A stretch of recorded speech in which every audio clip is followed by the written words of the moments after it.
या आत या या या बसा. नमस्ते. नमस्ते.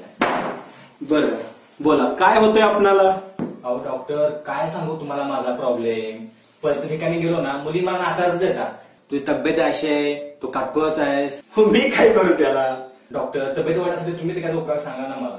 त्याचं कसं आहे, तुम्हाला रोज कसरत करावी लागेल, योगाभ्यास करावा लागेल, योगासने करावी लागतील, धावावं लागेल, पळावं लागेल. मुलींच्या मागे नाही बरं का. रोज कोणता ना कोणता तरी खेळ खेळावा लागेल. कोणकोणते खेळ खेळता? डॉक्टर, मी तर रोज क्रिकेट, फुटबॉल हे खेळतच असतो मी. बर, किती तास खेळता? जोपर्यंत मोबाईलमध्ये चार्जिंग आहे तोपर्यंत. काय?